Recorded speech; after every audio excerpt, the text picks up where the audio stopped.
Good evening. It is the 8th of March, the year 2023. However, in 1995, at least 189 states adopted what is termed as the Beijing Declaration and Platform for Action, setting the pace on women's agenda, focusing on their empowerment. 28 years later, what has been done? What strides have been made to ensure that women have a seat at the policy-making table?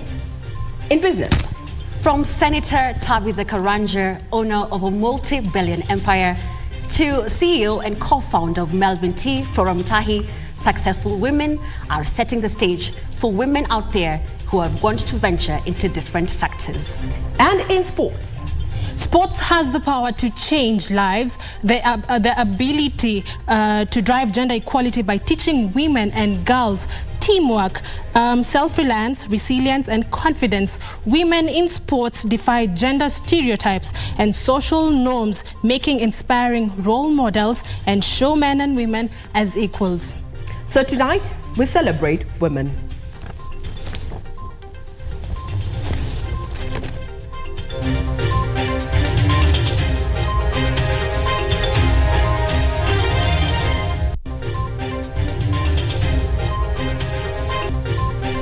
It's an all-women world. Kenya women join the rest of the world in marking International Women's Day. Controller of budget at the center of a storm. Azimio wants Margaret Nyakango to resign following her admission that she was pressurized to release 15 billion shillings without parliamentary approval. And going for illegal water connections, the newly formed Water Police Unit raid Lungalunga area in Nairobi and arrest a suspect.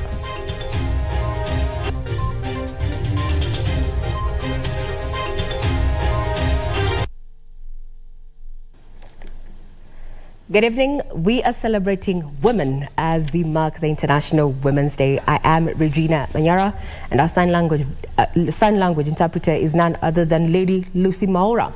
Also in studio, we have women who have made strides in ensuring that women are seated at the decision-making table in their various capacities. We're joined by none other than Dr. Mary Esimi, who is a National Program Specialist for UNESCO Regional Office in Eastern Africa, as well as Rehab Mio, the chairperson of Maendeleo ya Wanawake, Makena Moria, the Managing Director of Inco Moko Kenya, as well, last but not least, Esther Gadhigi, the Country Director of DOT Kenya. All that to talk about why women needs more representation in governance and leadership, and those that are in these positions, what are they doing with the opportunities that they have?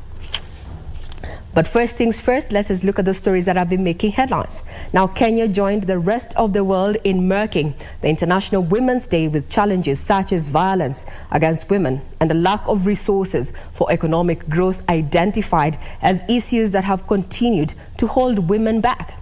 Speaking during the commemoration of the International Women's Day at Lang'ata Women Prisons in Nairobi, the First Lady Rachel Ruto, however, urged women to be proactive and make use of available opportunities so that they can take better care of themselves and their families.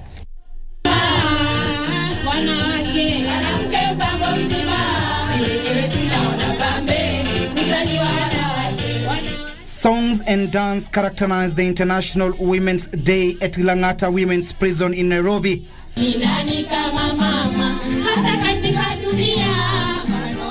Women here serving their time, showcasing their talents. She soars high like an eagle. This poem by one inmate perhaps paints a true picture of how a woman is an important component of the family and society at large. She works hard to challenge the hurdles of life to make society a better place for inclusivity. Let's appreciate Her Excellency. It is here that the First Lady Rachel Ruto called on women to embrace entrepreneurship so as they can better take care of their families. And while doing this, you have to persevere. There is a lot of perseverance, and you really have to, be patient, because it will not take you just a few months to do that kind of thing. And also the benefit that we have seen, as we've said, is that there is providence. You know, the money that you get from cross-stitching has been able to help you at least help your children. She called on women serving their term in prison not to lose hope in life, saying good days are ahead of them. We need to be resilient. Never look down, never give up, never cry inside that blanket thinking that life, you know, will not add up to anything. I just want to promise you, I have met your sisters that did cross-stitch and they walked out of this gate one day. I want to say that someday you'll get out of this gate. Just know that there's a reason that you're here and that you have a gift of resiliency, and so you must actually form an Australia within the confines that you are in. She called on them to take the lessons learned in prison seriously, so as they can transform their life and that of their family. Let's pick the lessons that we are learning here, that the day the Lord enables us to leave these gates, we can be different people and we can transform our communities even as we go back to the communities. And I believe that that day is coming. The First Lady, who visited breastfeeding mothers, lauded the International Federation for Women Lawyers for providing legal clinic at the Langata Women's Prison, saying that will go a long way in ensuring a healthy life for both the mother and the child. Correctional Services Principal Secretary Mary Mudhoni, who accompanied the First Lady, called on the judiciary to fast-track the cases of mothers serving their terms to avoid a situation where their children are taken to children's homes. These women most likely have left other children at home. So the money that they are going to earn from the Karakana is going to help those other children at home. We don't want to take them to children's home. Timothy Kipnusu for Prime Edition. The International Women's Day marked on the 8th of March saw countrywide celebrations with women taking stock of the gains and challenges faced by the society, as well as political and socio-economic spectrum. Here are the details of how the day was marked across the counties. It was a time to celebrate. And the celebrations were not lacking in songs and dance. Women putting their best foot forward to commemorate the day. A day set aside to focus on women's rights, achievements and challenges in the social, political, cultural and economic arena. Siku ya leo tuna recognize, tunapongeza wamama wetu wakulima, wamama wa vijijini. Saa hizi wamama wanalipa fees. Saa hii wamama wanajenga manyumba. Saa hii wamama wanafanya maendeleo makubwa. However, messages of reducing the gender imbalance in all spheres took center stage, with women terming the female gender a vital part in countries' development. And that is why we are calling for the two-third gender rule. Two-third gender rule ambayo hata juzi tumekuwa na debates tukizungumzia vile tutaweza kuiweka katika katiba yetu. Wakina mama especially wa jua kali ndio wana control economy ya Busia. And I salute the single mothers ambayo wanasumbukana kueducate watoto yao. Your Excellency, tungependa tupate loans ili tupate value addition. Women also calling for concerted efforts to address societal social challenges that hinder the growth of women. Hapa Kisii kuna teen mothers wengi sana, na hawa teen mothers wanakuja kwa sababu ya wakati wamekeketwa wanaambiwa sasa nyinyi mmekuwa wa mama. Kwa hivyo leo tunataka kuambia wamama wa feel wao ni wamama, wafurahie to take their space. Kuna shida sana Mandera County kuhusu maji, sana maji, boreholes yote imekauka, mvua mtoni imekauka. Majority of the people who are actually facing this acute malnutrition is lactating mothers, pregnant mothers and children. And the most affected in any setup is always the women. So we call upon all partners to come forth and support us. Kwa sababu ile shida tuko nayo na ile shida ambao wamama hawa wanalia ni pombe. Kwa hivyo tumeongea na tunasema sisi tutarudi nyumbani na tutaanza kuongea na watoto wetu na tutawaombea, na tunaomba hata serikali yetu itusaidie kumaliza hii pombe. A clear contrast of demands, however, came out as women in the conflict-prone areas called for peace if any gains in gender equality are to be achieved. Inahitajika serikali pia nao wahusishe wamama, kwa sababu wewe mama unajua watoto wako wangapi uko nayo kwa nyumbani, watoto yako wangapi wenye wako msituni. So hata hiyo inahusishwa wamama, hata waongee, sauti yao iende, kwa sababu sisi ndio tunaathirika sana. In line with this year's theme on innovation and technology for gender equality, women have, however, been challenged to embrace the use of modern technology as a means of ease in doing business. A 2020 report by Kenya National Bureau of Statistics indicates that while there have been efforts to produce quality and relevant gender statistics in response to the growing demand, the country still faces various resource constraints and weak coordination of the national statistical system. Kamche Menza for Prime Edition. Now, as the world marked International Women's Day, we turn our focus on women in the media. The women who spend hours working in front of the camera and behind the scenes to gather and package content that keeps you informed, educated and entertained. Our reporter Tess Mutai spent the day with a section of female journalists to get an understanding on how the industry has evolved to accommodate more women. Here at the heart of the Kenya Broadcasting Corporation, today being International Women's Day, we will be interacting with different women, highlighting their stories of how they've traversed the media industry. The media industry has undergone a transformation over the decades in the methods of news gathering, packaging, and dissemination of information. From the analog era to the digital age, it is this transformation that we sought to understand and its impacts on opening up opportunities for women in the profession. We talked to women who had the opportunity to work during the analog era.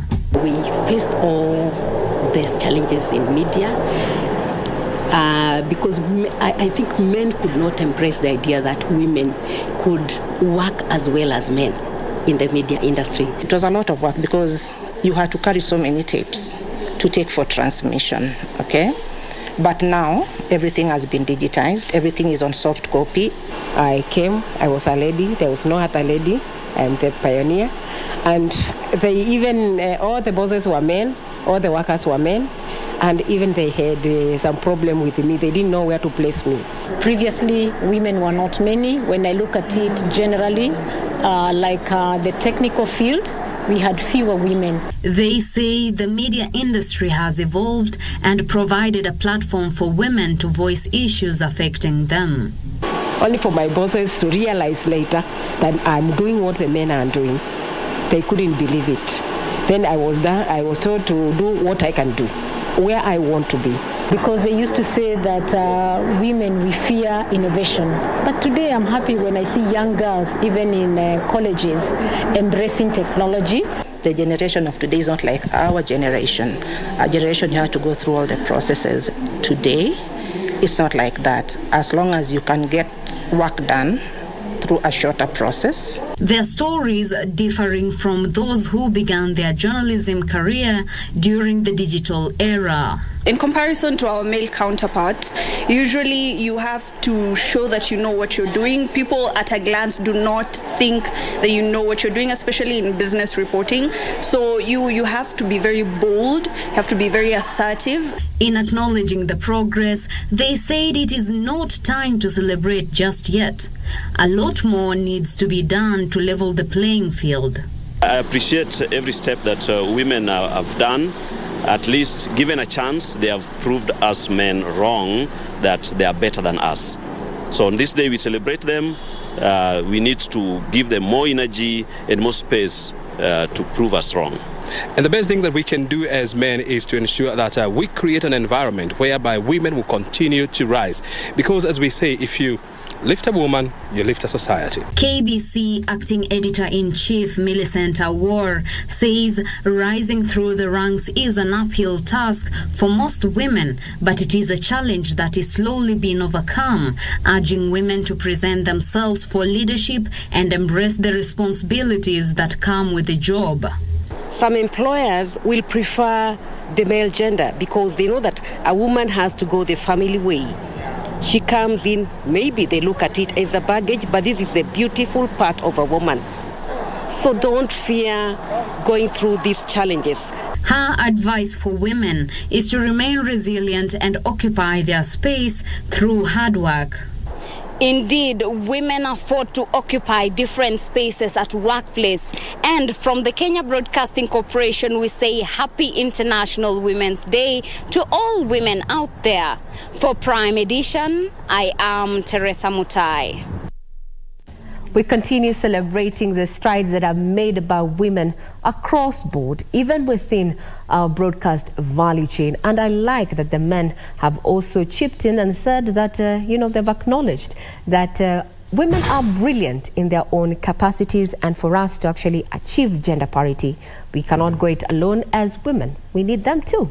Now let's talk about entrepreneurship, where white-collar jobs have been viewed as a measure of success in life and society.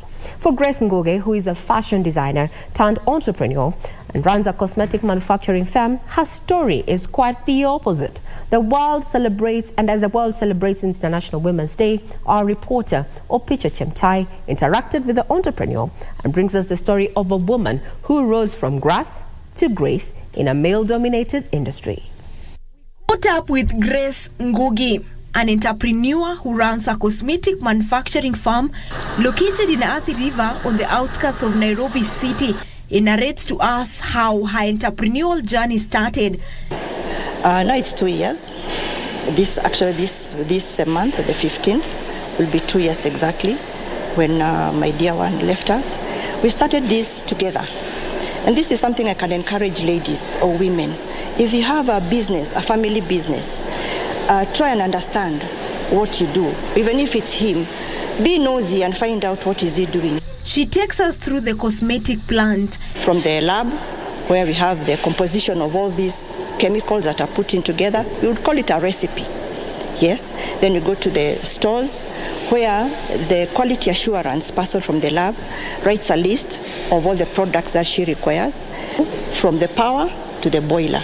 So when the process is done for the water and the oil, they are mixed together in another big vessel called a homologizer. The holding vessel now goes through to the filling. So it's filled according to the mLs, to the quantities that is required. And what were the challenges? When we bought our machines, engineers came and rejected one machine. I would call it the boiler. We brought in a small boiler. He says, with the kind of plant we have here, we cannot use a small boiler. Shock on us. We didn't have that money to buy a bigger one, and we've exhausted our finances. Despite going through the challenges, as a woman in an industry perceived to be male-dominated, she tells us where her motivation comes from. So the shoes are big, they're quite big, but you have to fit in them. And I thank God that at least I had the interest. Through her work, she has employed a number of people. I can say it has shaped me in so many ways. At least I can lead a group. The production group, sometimes it's tough. She's also giving back to the community. At the moment, I'm trying to partner with prisons of Kenya to see how we can embrace. Like I said, it starts with you. Happy International Women's Day from All Happy Cosmetics East Africa Limited.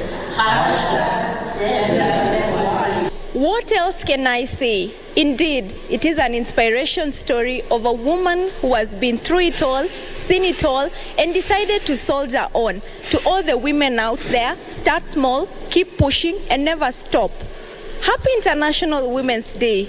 Opicho Chemtai for Prime Edition. We continue celebrating women. For now, we take a quick breather. We'll be back with more.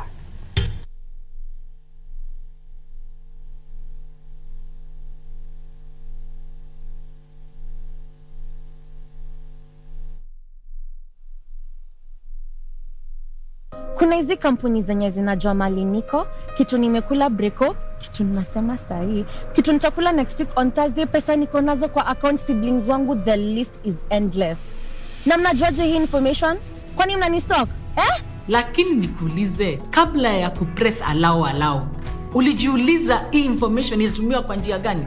Kabla ya kuallow, hakikisha umesoma terms and conditions. Ujumbe huu umeletwa kwako na ofisi ya Data Protection Commissioner.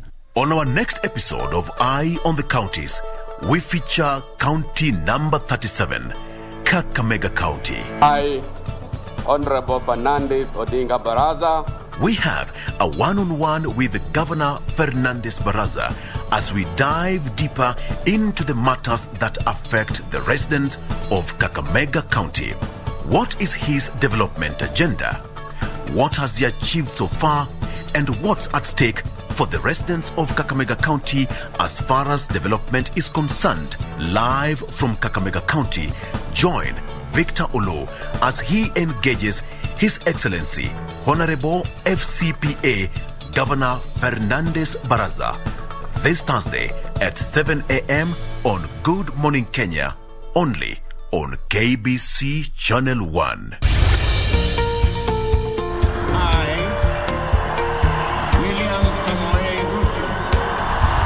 After the dust settled on rigorous campaigns, Kenyans are waiting for elected leaders to deliver on their pledges. To have clean, accessible drinking water across the county.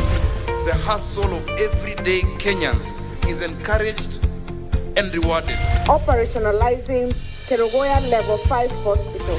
A functioning school feeding program. But how have the leaders performed so far? The percentage of AIDS in 2021 were more than those ones in 2022. We will not politicize security, because if we do so, we endanger the country. Every week, we bring you an honest assessment of the national and county governments. One of the best ways of accelerating national development is through collaboration with county governments. The Scorecard, coming soon on KBC Channel 1.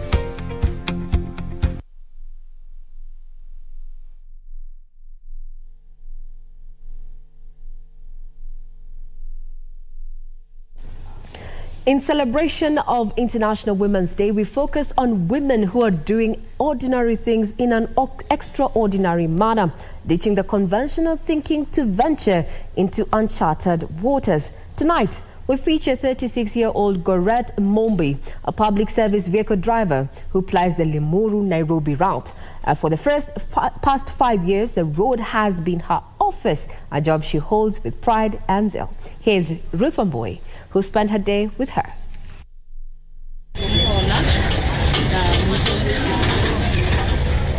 7:30 a.m. in Limuru Town, Kiambu County. It is yet another day in the office for Gorette Mombi. She's married with 4 children. On this day, she has a special assignment.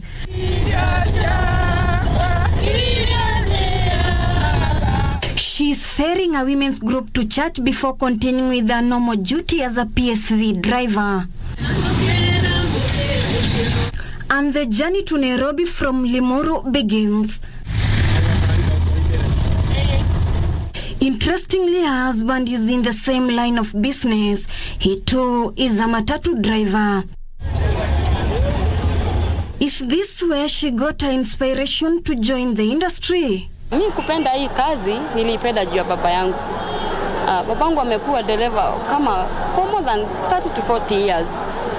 So nilikuwa na admire venye anatuweka vizuri, mkate haikosi. So I admired him. Na gari ya kwanza pia kulipisha ilikuwa ya baba yangu. So alikuwa na encourage. Where did it all begin for her? Nilipatana naye kwa kazi. Kaamua aendelee. So yeye ndiye alini encourage nikuwe dereva nitoke kwa mlango. So alikuwa ananipea gari. Saa ile anaenda kukula. Ananiachia gari na kanipigishia muhuri ya yeye.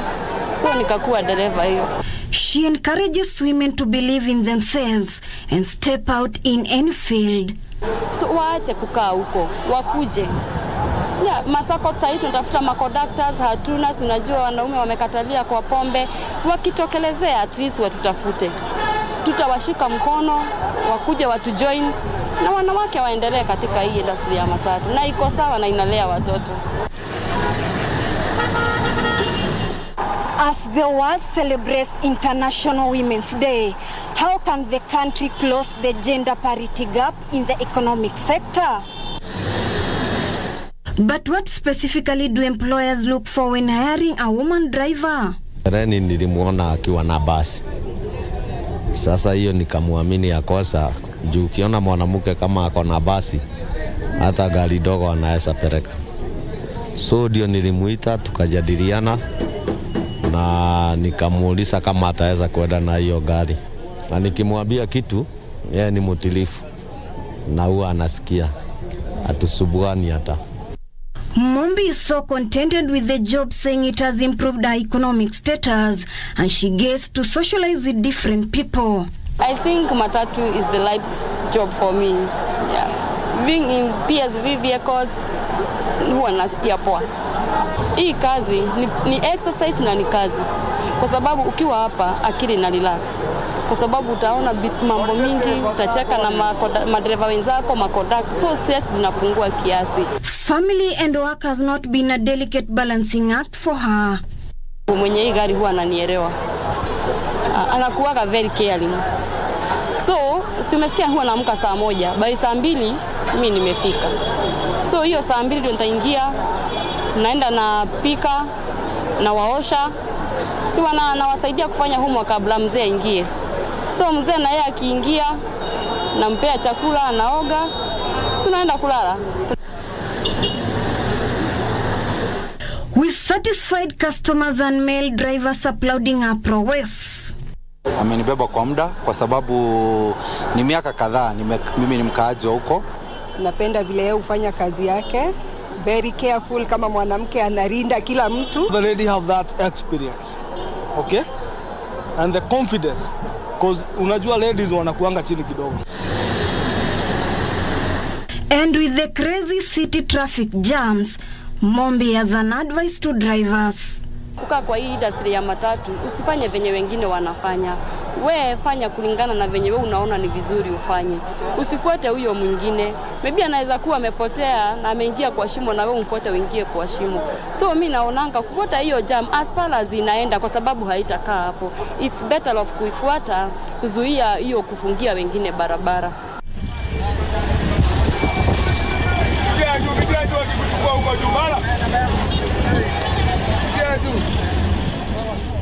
Well, you have seen it better that even in the male-dominated fields, what a man can do, a woman can do better.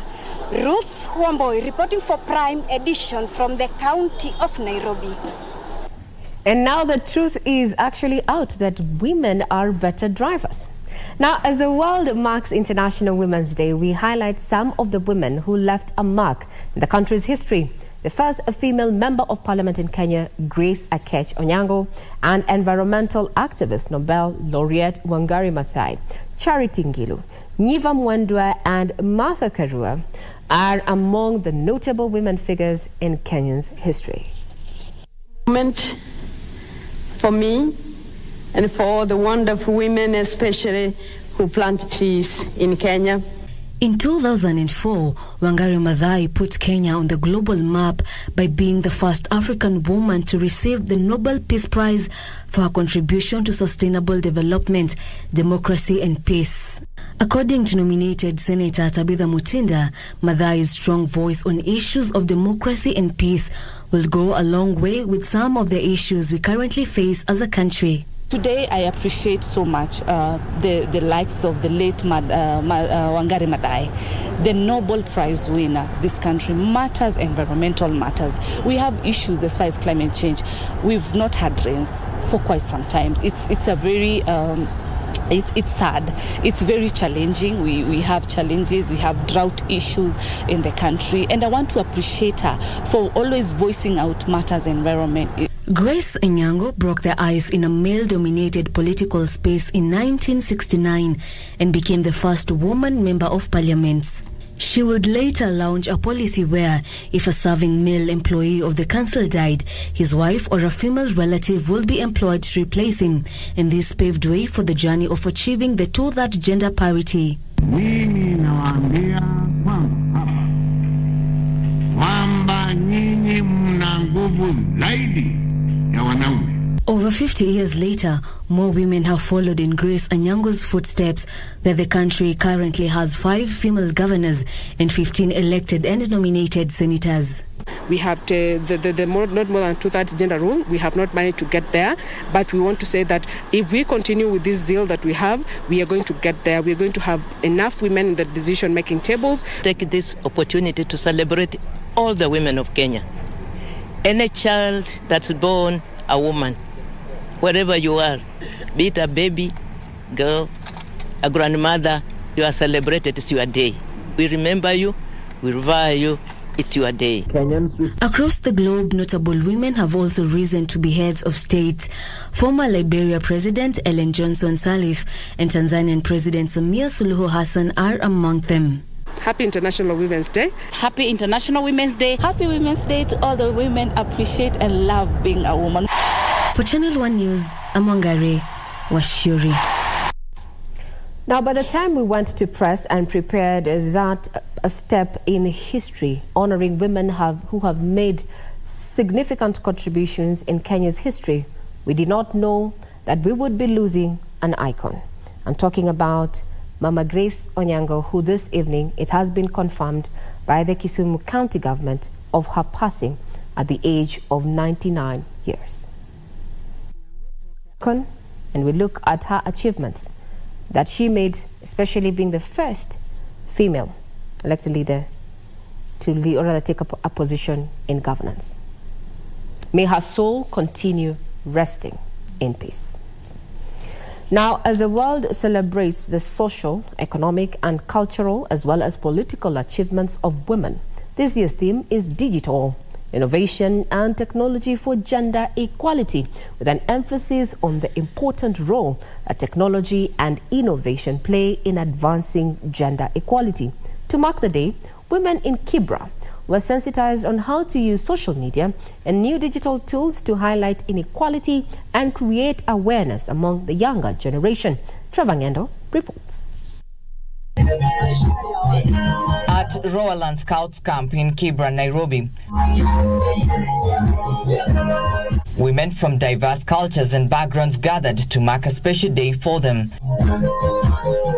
The event, organized by a Swedish organization, Forum Siv, brought together women from the community, among them those in tech, politics, and those living with disabilities. We've also brought on board for the first time women from marginalized communities with the Maasai community in Nakuru, in Narok, and they are also participating in this process to also ensure that we leave no one behind by bringing as many women as possible. In a panel discussion, the women acknowledged the various gains the country had made in gender equality and equity, with more women being encouraged to use social media to promote women's education, healthcare, and to take a stance to call out inequity while working to forge positive action. It has two perspectives. One is, of course, positive because a lot of people can engage in politics, people can communicate with one another. But the problem is that this media has also been used against women, especially women who are involved in politics. We are creating a wider network platform of advocating for women participation in decision-making processes, and particularly areas that where they are marginalized from participating in meaningful economic gains. With this year's theme being innovation and technology for gender equality, the women warned that inasmuch as technology and innovation have immense potential to empower and promote gender equality worldwide, there was a need for women to protect the young generation against bullying and radicalization. Women could have their own social media, but that wouldn't make sense because sometimes it's women who bully women in these spaces. So just be kind, go back and think to yourself, if this was your daughter, your sister that is being build it like this, then what would you do? Uangalie venye watoto wako wanafanya ndani ya nyumba. Hawana kwa hii laini, unaweza kuwaambia hii laini ni nzuri. Kenya wanataka kushogora hiyo TV kuona ni mambo mbaya, ni yale hawapendezi. Na tukipotesha hii watu wanasema ni nini?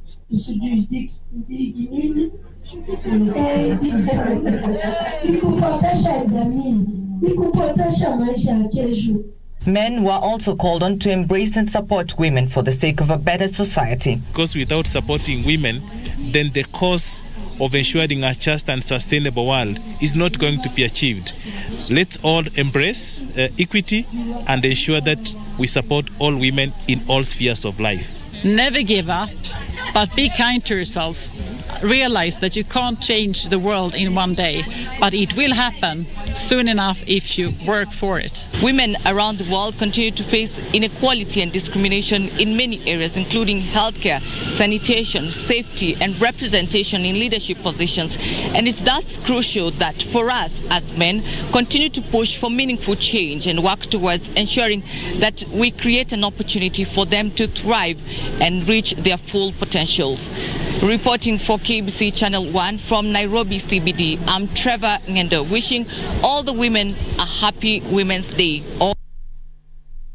Indeed, as we continue celebrating the International Women's Day tonight, we want to put matters into perspective. Have we made milestones to having women at the policy-making table? What strides, what are the challenges, and what have we done with the respective positions that we have? So let's have this conversation before we proceed with those stories that have been making headlines and made to honor women tonight.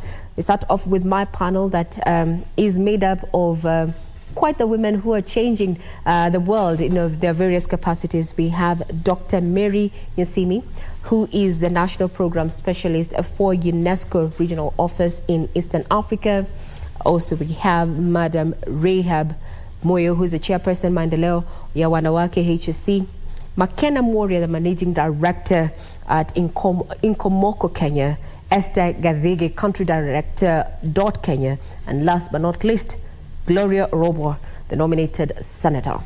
That is our panel tonight. Let's start off with a question that we've been asking our viewers. What strides have been made since the 1995 Beijing Declaration and Platform for Action that was adopted to foster women empowerment? Let's start off with Madam Rahab Moyo. To you. What strides have we made? What is your take? Have we made strides to ensure that we attain gender parity? Yes, we have. Good evening. Good evening, my fellow ladies here. I think on the declaration, we have Beijing declarations. We have done more with about 9. That is education and training of women, women and health. With violence against women, we haven't done very well. We are fighting it.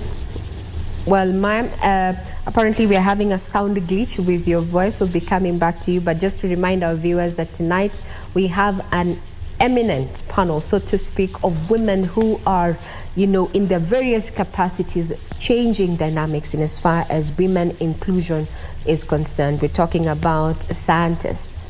We're talking about NGOs, women that are talking about why we need to have gender parity in matters of culture, in matters of finances, and in matters of development. And tonight on our hashtag is hashtag IWD Kenya. Tell us who this woman in your life you're celebrating tonight and why.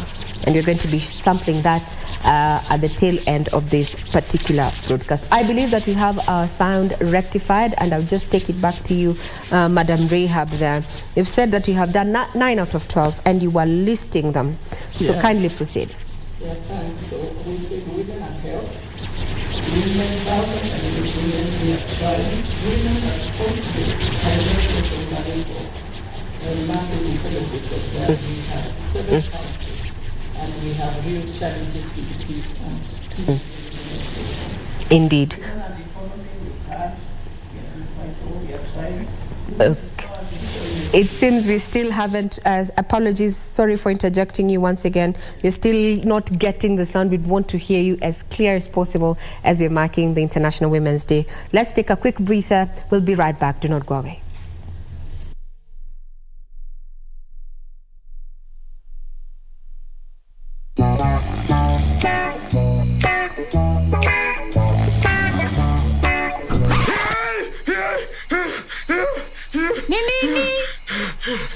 Nimesahau kucheza Loto Moto.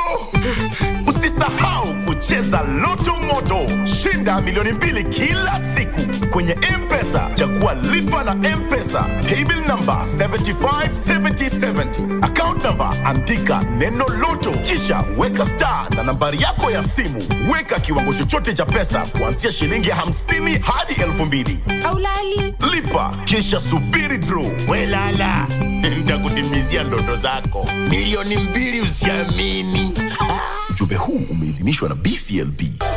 Baby, when we first met, I never felt something so strong. You were like my lover and my best friend. Looks like we made it. Look how far we've come, baby. We might have took the long way. Oh, you've been high when you're feeling low. Only hate the road when you're missing home. Only know you love her when you let her go.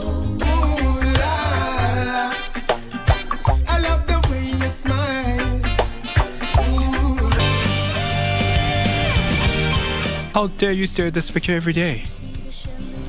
Aren't you scared Harvey might see it? And I'm the one that really likes. He will not forgive you. He has to. Be brave once again. And go tell him the truth. You again? What in the world did you do? What is wrong with you? Why come here? Just to cause trouble and make a big mess? Let me see you again. Never come back to Immortal. Where's Jenny? We'll no longer be in the magazine now.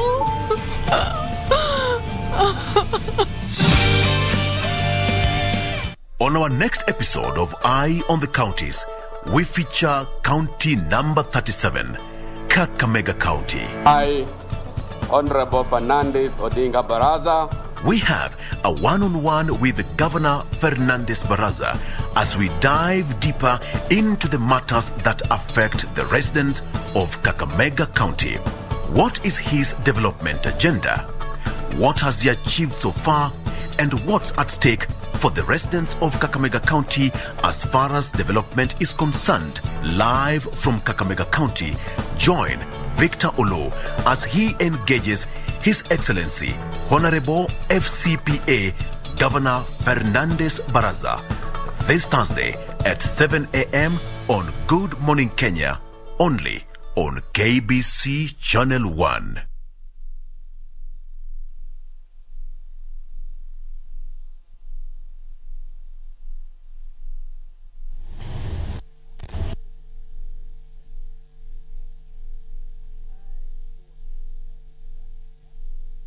You're still watching Prime Edition, and tonight we are honoring women in their various capacities. Soon we're going to be engaging our panel tonight so that we can put matters of gender parity into perspective. But now let us look at what has been happening in the Senate, where it is set to audit all contracts between independent power producers and the government. The chair of the Energy Committee in the Senate, Wahome Wamatinga, said the current huge cost of power was a result of suspect contracts. Wamatinga made the remarks during a meeting with Electricity Consumer Society of Kenya. The society wants the government to explore the use of geothermal energy to reduce costs. The Senate Energy Committee engaged the Electricity Consumer Society of Kenya on modalities the government ought to adopt to lower the cost of energy. The consumers lamenting high taxation on electricity that was making environment for the manufacturing sector unfavorable. The Consumer Society calling for maximum exploitation of geothermal energy instead of introducing more independent power producers. If you are going to tax the products that have been manufactured using electricity, why should you tax electricity first? Maybe we can decide to say, if you are a manufacturer maybe we can exempt you VAT because we know you are going to pay VAT on the product. We have a lot of capacity for geothermal, which is supposed to be 10,000 megawatts. We have only exploited 900. Why are we quick into bringing nuclear here? The committee chairperson Wahome Wamatinga indicated the committee will be probing all contracts awarded to independent power producers, saying some were skewed. We've resolved to have an inquiry of the IPPs, interrogating how they came into being, what the dates they were given, and for how long the contracts were signed. We also feel like the country has been taken hostage by a few IPPs. We know the issue of accountability, the issue of transparency has also come into play. We are also alive to the fact that the last regime did a lot to mismanage the energy sector by making a lot of roadside declarations without looking at the strategic consequences of the decisions they made. The committee also committed to engage the executive to reduce taxes charged on electricity. Gishoki Washira, Prime Edition. We'll be keeping tabs on that, but now let's focus on today's agenda, and this is women. So we have a panel of quite the ladies, so to speak, newsmakers in their own right. We've heard from the chairperson of the Maendeleo Wanawake, none other than Rahab Moyo, the chairperson, saying that we have so far scored 9 out of 12. Rahab, let's get back to that particular conversation. In your view then, what is really the key impediments to gender parity? I think just before we go there, let me also say women and environment, the girl child, we have done pretty well. I think that is among the top. Yes. We have not, women and in media, we have done very well. Women and human rights, we have done well. Women and environment, actually we in Manyara have a national water harvesting project together with the tree planting, so that we are moving on. Women and conflict, there is a challenge. And I was saying what we went through in Barigo the other day. Women and poverty, we are really behind. We have a big chunk of women, a few of us up there who can afford 3 meals in a day, but we have majority in the slums, we have majority in Kibra, we have majority who are earning 10,000 a month, and they have to do what we have to do, pick milk at the same meal. So we need to do something about creation of the wealth at the lower level. So yes, what was the other question? You have just outlined, when we say we have scored 9 out of 12, exactly where are we doing well, where do we need to improve? And you've pointed out something that is very key here, and this is the issue that we are not doing so well when it comes to women in conflict as well as women and poverty. Bringing in the question of empowerment, financial empowerment, and I want to rope in Esther Gadhigi, the country director of DOT Kenya. To have women, financially dependent, have we done what is right by them to create an environment where women can, fully, support themselves? Esther. Well, to a certain extent, I do think we have done, we've made progress in terms of financial inclusion. We have innovations that have come to ensure that women are getting access to financial services, they are able to save, they are able to get into business. M-Pesa was a revolutionary innovation that has enabled women to be able to get money. Now the money was in their pocket, and they are able to withdraw it within their name. Unlike before, where we would see a woman would toil, she'd do her sales, and then she'd go home, and the husband would immediately ask her, how much have you made in the market? Can I have this money? Now she has a bit of control. So in terms of financial access, we are making progress. We're not there yet. There's still a lot more to be done, especially in terms of financing for businesses, innovation that are done by women. We still see, around the globe, only about 1% of innovations get funded. And if you're saying 1% of all innovations are getting funded, less than half of that is women. So there's still a long way to go in terms of bringing women into the economic space, ensuring that they are able to participate within the economy. And I do believe that digital skills plays an important role in bringing women into the economic fold. Now, you've talked to digital, and this year's theme is actually Dig It All. How can we then leverage on technology and innovation to drive the women agenda? I'm roping in none other than Dr. Mary Nyasimi. How then can we leverage on, STEM? And we're seeing the statistics already are indicating that fewer women are actually enrolling to STEM courses. Why? Okay, thank you for having me. Yes, indeed, we are having fewer women pursuing subjects in STEM, that is science, technology, engineering, and mathematics.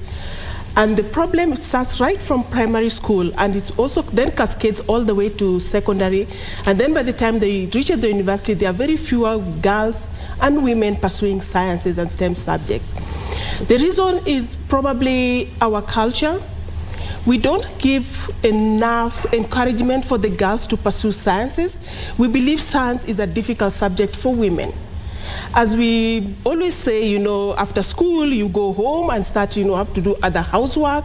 You don't even have time to become innovative. And like the boys, once they leave school and go back home, they find that they can actually go out and play, make small balls, make, small cars, so they become innovative. But girls don't have that opportunities. So by the time they reach secondary or even go into university, they always end up taking subjects, what are called soft subjects, history, geography, communication, things like that. So sciences, physics, chemistries are considered hard subjects, so women don't go into it. As well as even now, when you are a career woman, we find that across the globe, we only have 22% of the women are scientists, which is really, really low. And most of the reason is that, as a scientist, when you're in a lab, you can even spend 24 hours in a lab. Doing experiments, looking at the result that you're getting. If you are a woman with children at home, a 3-month baby who is actually breastfeeding, you cannot afford to spend 24 hours. So most women tend to drop out from those side subjects. So that is the problem we are having. And what we need are actually strategies and policies that can support women, first of all, to pursue STEM subjects, as well as when they're in their career, to ensure that they sustain being in those careers. Good. Now, we are talking about being at the policy table to influence this. Now, let's talk about leadership and governance. Madam McKenna Moria, the Managing Director of Incomo Kenya. In your view, has the government achieved the one-third gender rule in your capacity? What do you think? Have we? Has it?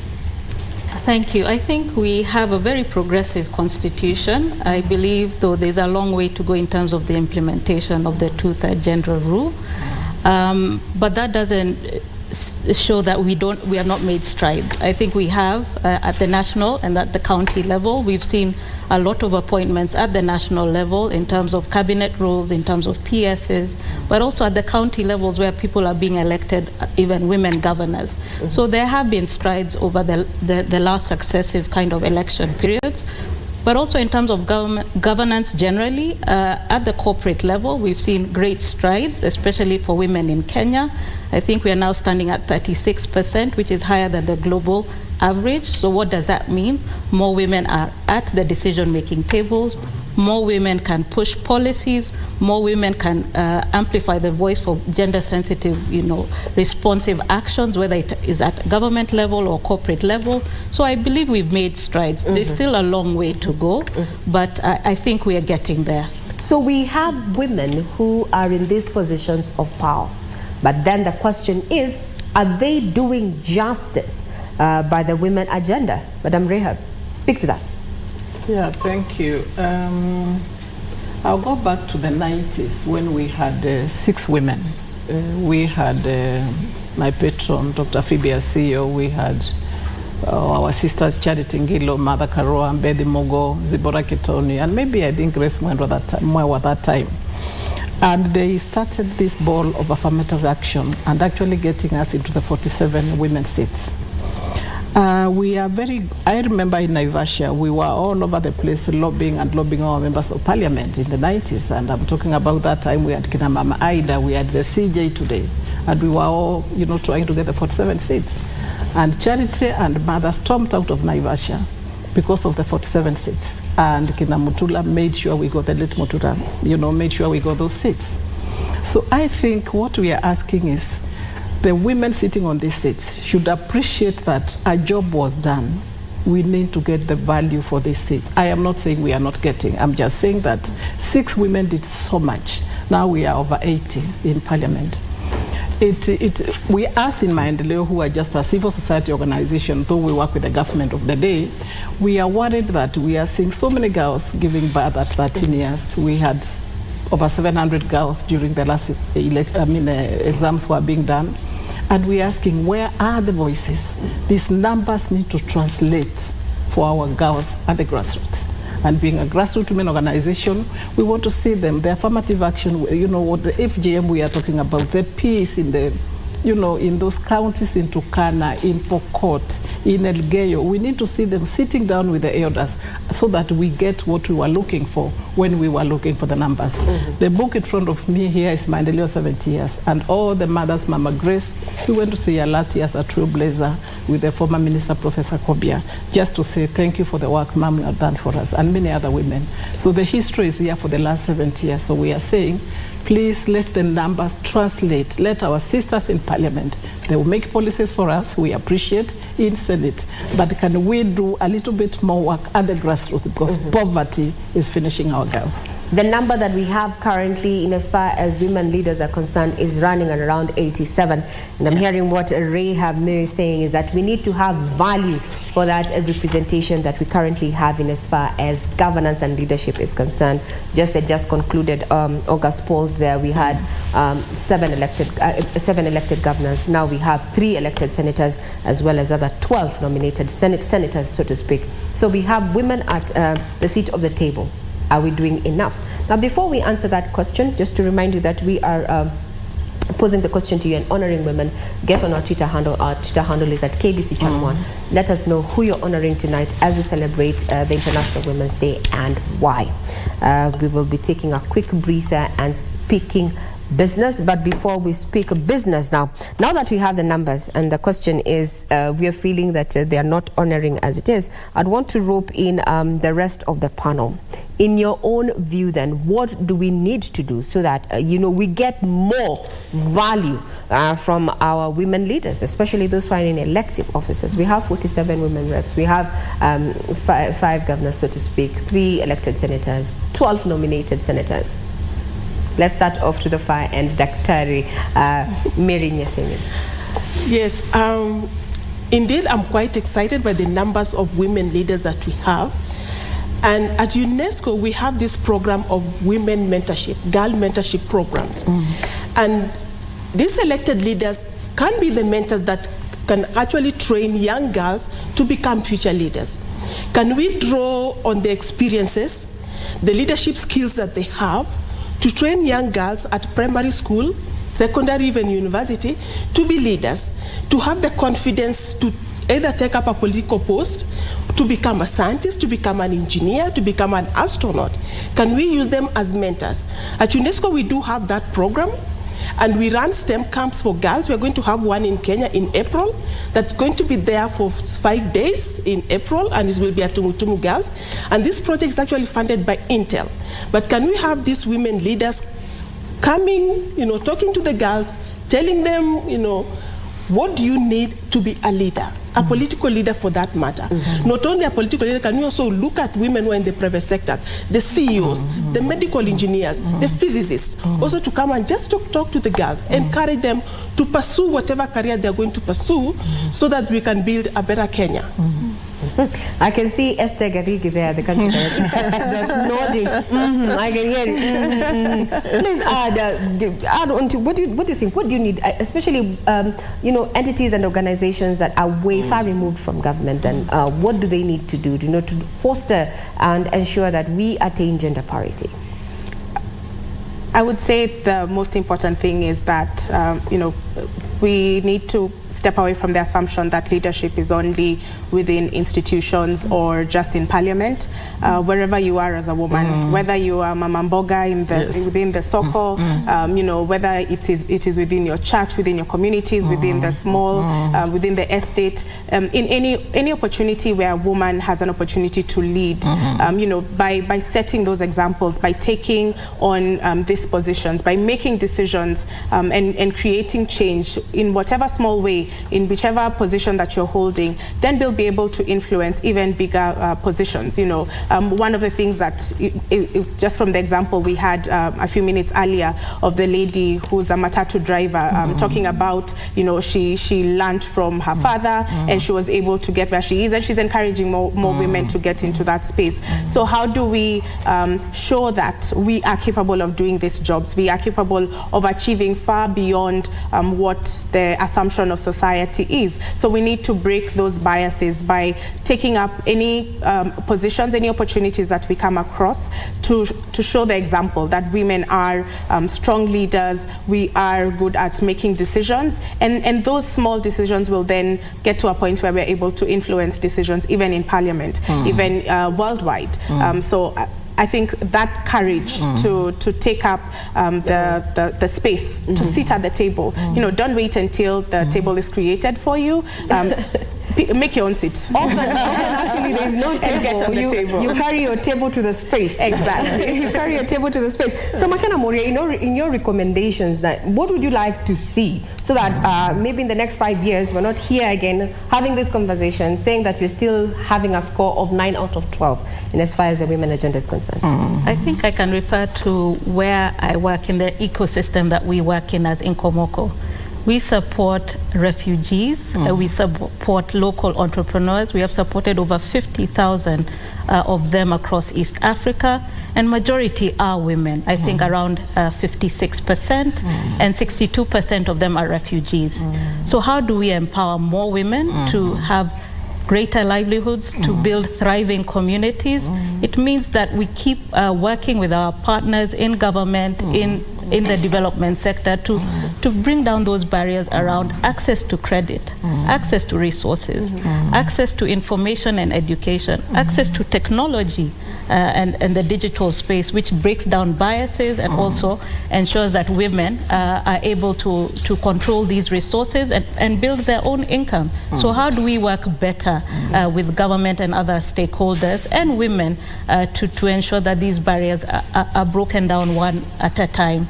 So I think it's a long journey, but I think we can keep working together as women and also with our allies men to ensure that we're able to push some of these policy decisions, especially also around refugees. They can be integrated into part of our society. They can contribute to our economy.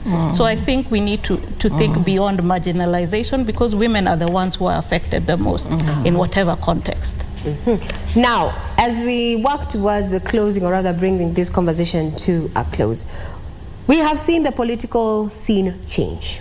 It isn't as it was in 1995. But my question is tonight to you, as a chairperson of Maendeleo ya Wanawake, that is Rehab.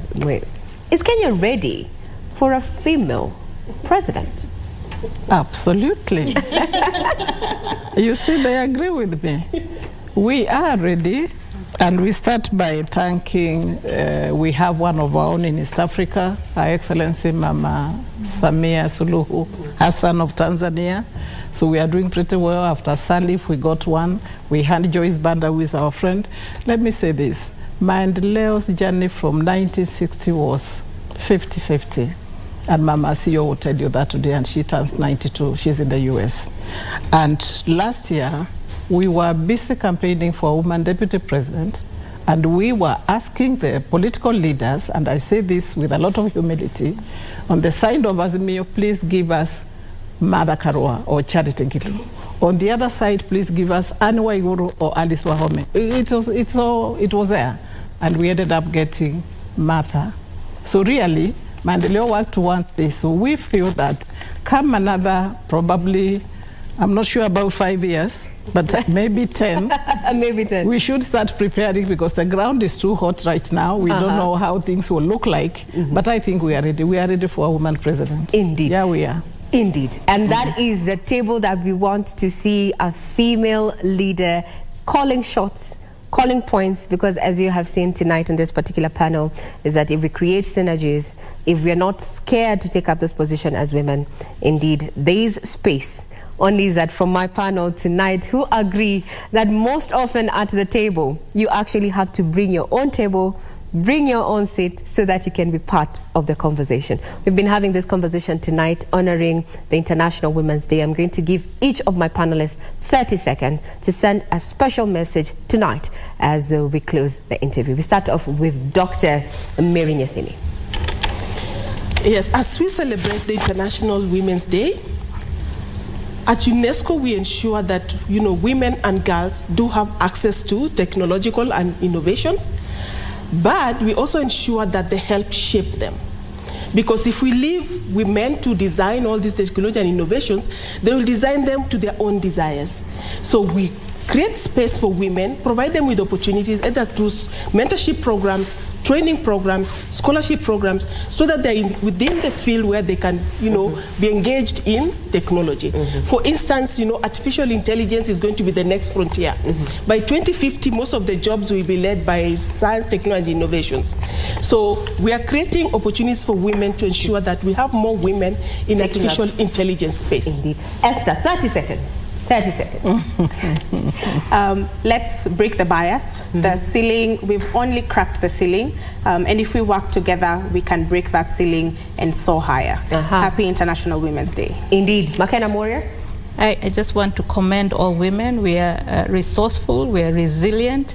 We want to build each other, build our families and our communities. I just want to encourage us to keep with that faith and keep carrying people along, and wishing everyone a wonderful day. We do not want to eat into Rahab's 30 seconds.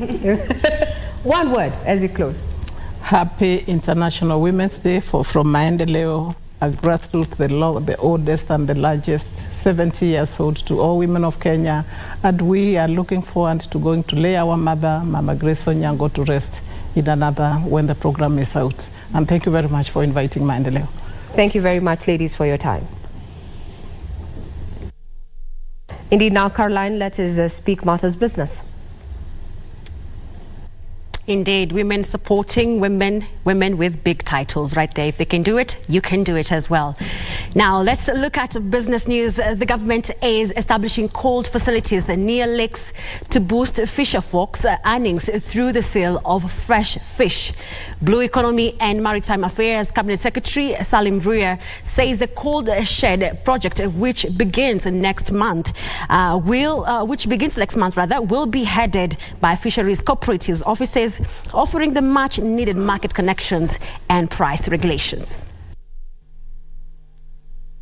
The beach management units were early this year converted into cooperative societies in order to transform services provided to fisher folk. The 445 former beach management units under this revitalization program would be centered around boosting the blue economy, which only contributes to around 4% to the gross domestic product. The government believes the poor earnings could be tied to traditional methods of fish preservation, which drives down the value of fish. There are quite a number of interventions, not just the cold chain, but the cold chain is just a beginning, but there will be a number of other things that we will do, including a modern landing site in Turkana. So all that combined would be approximately around 1 billion. He says through a multi-sectoral approach, Kenya could get more commercial value out of fish from lakes. On how we could work on getting more commercial value out of the Lake Turkana, and from that angle, gradually the planning and the interventions has broadened to also integrate elements of renewable energy, elements of food security, the fishery itself. The pilot stage of the cold chain projects will begin at Lake Turkana. Yes, there is an initial study, and we have a report of the same. And it is through that study that has made these recommendations that we are now embarking on implementing. But of course, because this will be an integration of other interventions, we will also do another study for the other interventions so that we see how they properly link, with what we have now. He also notes the coal trains will be fully powered by solar energy to minimize the cost of preservation. In order to boost this dwindling economic activity, the government hopes that harnessing on technology will ensure that the fisher folk get more from their trade. Hibak Said for Prime Edition. Now, the Kenya Agriculture and Livestock Research Organization has rolled out a water management program to digitize irrigation in an initiative aimed at optimally using available water. Under the program, targeted farmers will be provided with devices that digitally control irrigation water usage. There have been reports that some parts of Kenya are likely to face a fifth consecutive failed long rain season. This has underscored the need for farmers to practice smart agricultural practices. We have minimum tillage. The old farming of really going deep is no longer encouraged, and permanent soil cover. Those are the three aspects of what we call conservation agriculture that need to be promoted, and we are trying to promote. Those in the water space have renewed calls for increased investments in water management strategies to support agricultural activities. In terms of water use efficiency, we have challenges of flooding, and also sometimes irrigation scheduling is not done the right way. So much water is used on the crops, and the output per drop of water, there's no correlation. So much water is used, but we produce so little. Digitizing irrigation infrastructure is expected to reduce the cost of irrigation among smallholder farmers. During the dry period, normally when there's a drought, people want to apply water immediately. No. There are technologies that even will tell the farmer that this is not the right time to irrigate or even to apply the water. You have to wait for some 2 more days. So we have technologies that will tell the farmers exactly what to do and when to do it. Benson Druba reporting for Prime Edition.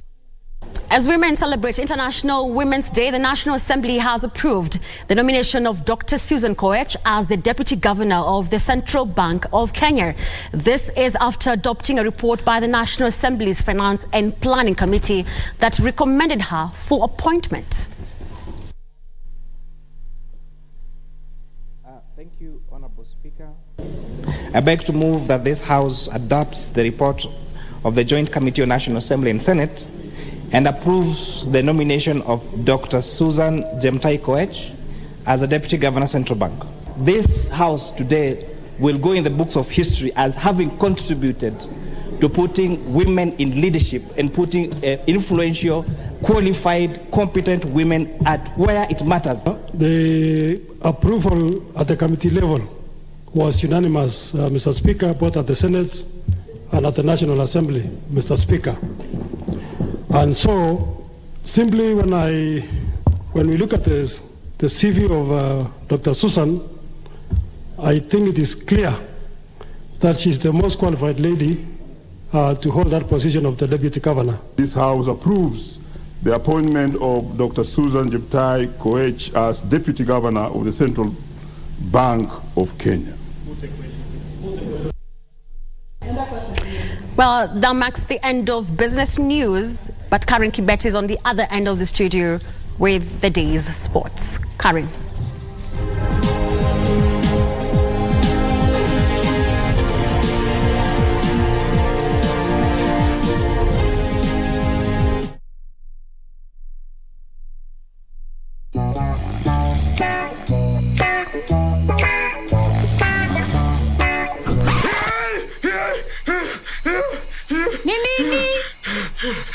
Nimesahau kucheza Loto Moto.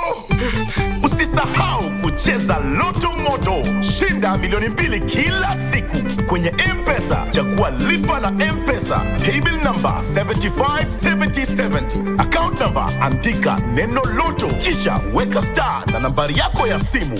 Weka kiwango chochote cha pesa kuanzia shilingi 50 hadi 2,000. Aulali. Lipa kisha subiri draw. Welala, nitakutimizia ndoto zako. Milioni 2 usiamini.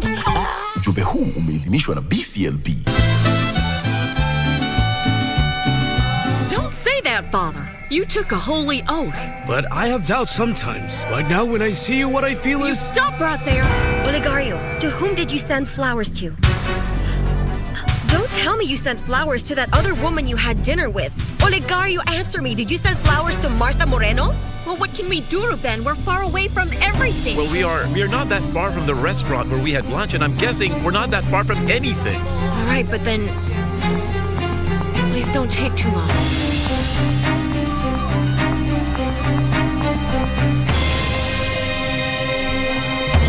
I need them to come and find us immediately. I can't. Alonso, please, I won't let you die, my love. Oh, no, please don't touch me. No, don't. We have here. No, she's all alone. No. Take it easy. Since we've been treating you very nice. No, please don't.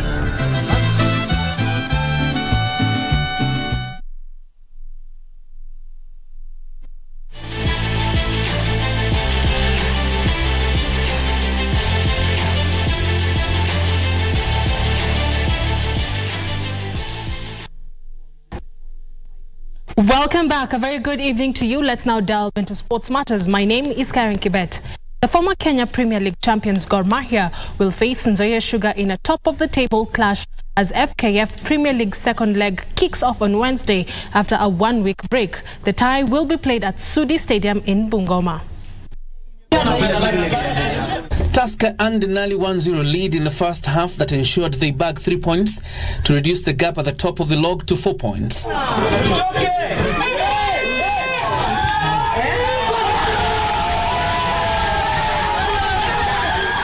Elsewhere, former league champions Gor Mahia were held to a 2-2 draw by host Nzoia Sugar. Police FC beat Kariobangi Sharks 3-2 at Moi International Sports Centre. KCB beat Talanta FC 1-0 at the Kasarani Annex Stadium. Piga chenga nyingi hapa.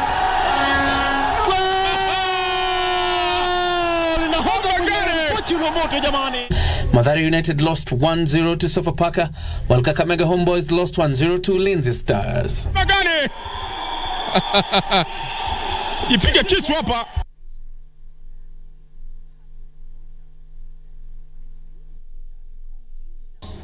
Zamalek secured the first win in the Champions League group stage after a 3-1 win over Tunisian side Esperance at the Alexandria's Borg El Rab Stadium. Meanwhile, Sudan's Al Hilal topped Group B of the CAF Champions League after thrashing Cameroon's Canton Sport 2-0 in Omdurman. Minute goal gave Zamalek an early lead before Ahmed Said scored the second goal 20 minutes later, forcing 2-0 halftime lead. In the second half, Riyad Bernard scored a consolation goal for Esperance 11 minutes after his entry in the pitch. Saif Jaziri's header gives Zamalek that goal, which assured them 3 points. Meanwhile, Algerian side CR Belouizdad beat Sudan Al Merreikh by a solitary goal in other group match to move to second place on 6 points. In another match, Sudan's Al Hilal topped Group B of CAF Champions League after thrashing Cameroon Cotton Sport 2-0 at Omdurman. King Mwangi for Channel 1 Sports. English Premier League side Chelsea kept their season alive by beating German side Borussia Dortmund 2-0 at Stamford Bridge to progress to the quarterfinals of the Champions League. The Graham Potter Chargers progressed to the last 8 2-1 on aggregate as they overcame a first leg deficit. 3 minutes, firing past Dortmund goalkeeper Alexander Meyer after initially fluffing his shot. And Ferran Jugla making a move, and the space opened up, and it'll fall for Meyer here. Oh, former Fulham manager faced a difficult task to overturn a 2-0 loss from the first leg. Tonight, Bayern Munich will host Paris Saint-Germain, while Tottenham face AC Milan. Well, it worked out all right. Gilberto has it. Oh, dear me. And that's all the sports stories we had for you tonight. My name is Karen Kibet and I'm so proud to be a woman. A special shout out to our acting managing director, Mr. Samuel Maina, for giving us an opportunity as women to showcase our talent in the KBC TV station. Thank you so much to our boss, Regina. I am proud of being a woman, and I am happy that I'm serving in this capacity, and because a woman is the only person who life flows through, and I'm happy I was created one. Happy International Women's Day. Well, and happy International Women's Day. As we support each other as women, let us not forget the boy child. I'm out. Happy International Women's Day.